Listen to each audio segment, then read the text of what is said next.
I'm gonna be so real, y'all. I haven't planned this video out even one bit. I just have this message that I feel so called to deliver right now to everybody out there who feels so close to quitting. So if you feel like you have no choice but to give up on that thing that you've devoted so much blood, sweat, and tears to over the past, I don't even know how long, please watch this video because I'm about to share something that might change your world. It's a very simple exercise and I actually just tried it for the first time, so this is all very fresh, but just a few minutes ago, I was having crazy epiphanies and I want you to have the same thing, so I'm gonna share this exercise with you. It's just a really simple meditative exercise that will take no more than 10 minutes and it's gonna totally let go of all your fears, all your resentments, all your anger, all your misunderstanding so that you can move forward and do what you gotta do without all this noise. But before I explain the technique itself, I wanna just let y'all know how I came into it. So a little background about me. My name is Itai, I'm a yoga teacher, I'm a musician, I'm a writer, I'm a traveler, and I post all about that kind of stuff here on this channel. But one thing that you probably know if you've seen my videos before is that I love spreading positive messages. I believe that love is the cure for all. I believe that we all need a healthy dose of smiles in our lives in order to overcome all the fear, hatred, and other things that hold us down. But there's a bit of a dark shadow to that belief that I hadn't really examined until today. And it's that I was kind of employing a bit of toxic positivity in my own brain where I was shoving aside negative thoughts,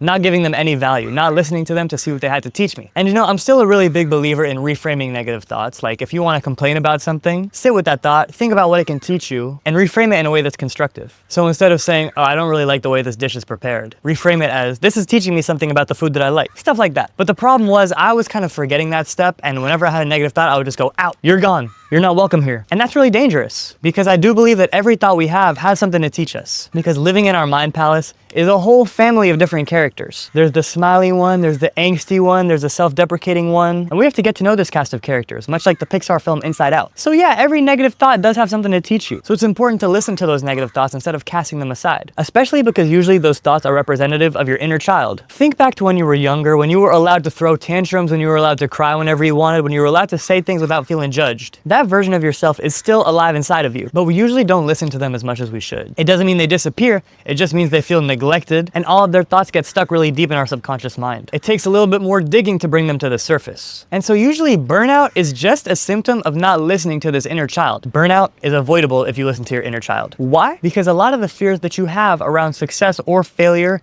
stem from these beliefs that you've had since you were a little youngin'. And there's actually a lot of overlap between the part of you that imagines, dreams big, wants to be creative, wants to embody your best self, and the part of you that's a little baby that's scared of a lot of things, because our adult self usually is characterized by being really hardened to the outside world, squashing our dreams and not expressing our emotions. So your inner artist and your inner child are like this, they're besties. And when I say artist, I'm not just talking about, I want to be a screenwriter, I want to be a painter. Any goal you have is a creative act. Any goal you have is a creative decision. Any decision you make in this life is an artistic one. If you weren't able to use your creative brain, you wouldn't get very far in this life, let's be real. So that means in order to get anywhere, we need to be in touch with our inner child. We need to listen to all of those fears, all of those worries, all those regrets, and cradle those emotions in our arms like they are actually a baby. There's this Vietnamese Buddhist monk named Thich Nhat Hanh, who is an amazing teacher, and one of my favorite exercises of his is to hold your arms like this and cradle the negative emotions in your hands like it was a baby, asking what it needs, asking how you can serve it. When we do this, we bring all this buried fear and anger up to the surface. We give our inner child the freedom to have a metaphorical tantrum, to have a metaphorical cry. So once I realized this, just a few minutes ago, I'm thinking like, I've been thinking about this all wrong. Yes, positive thoughts are amazing, but negative thoughts are just as important. Not because we have to go and yell at everyone and be hateful, but because they're teaching us something about ourselves that we don't want to confront. They're teaching us about an ugly shadow that we need to look at. So here's the exercise that totally transformed everything for me. You know, I film these videos every day, but this morning I was like, oh, I'm feeling tired. I really don't have the energy to do it. And then I came across this exercise in the book I'm reading right now, which is called The Artist's Way. And this was the exercise. Step 1, take 2 sheets of printer paper. On one of them, cover the whole page front and back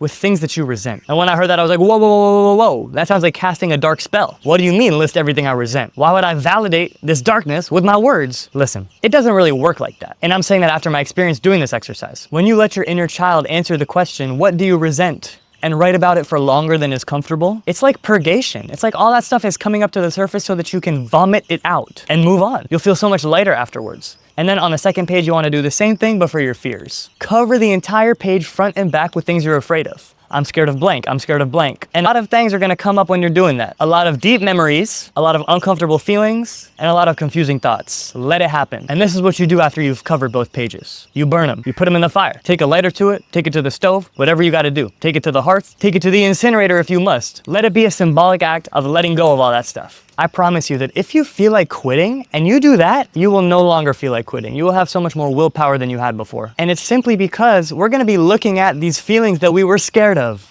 Listen, fear and hatred don't go away just because we have an aversion to it. They just hide in the corner like creepy monsters. So why not invite them into our living room, have them sit on the couch and serve them some tea. Learn to love them. And if they're hoarding any unwanted furniture in your mind palace, you'll be much more likely to convince them to throw it out if you're friends with them, rather than if you're strangers. So be friends with your fear, be friends with your anger, and do it through this exercise. I'll repeat it once more. 2 sheets of paper. 1 paper, front and back, everything you resent. 2nd paper, front and back, everything you fear. Write it all. Let it all come out. Use more paper if you need, then burn it all. And you just gotta try it and you will see what I mean. I can't imagine how there's anyone on this planet that this wouldn't work for. So please remember this little talk we just had as the one that inspired you to increase your willpower, and remember to never give up. And if you don't have paper with you right now, we can do a little warm up together. Just write in the comments one thing you resent, one thing you're afraid of. Don't be scared of how people judge you, y'all. It's the internet. It's an anonymous place. You can say whatever you want, because that thing doesn't define you. It's just a fleeting thought. So write it down, make it real, look at it, think about what it has to teach you, and then send it off into the world. And definitely write in the comment if you feel like it, what can I take away from this? What can I learn from this feeling? Let's say I want to write in the comments, I'm scared of sharks. Your second sentence can be, this teaches me that I have a lot to unpack about my relationship with death and mortality.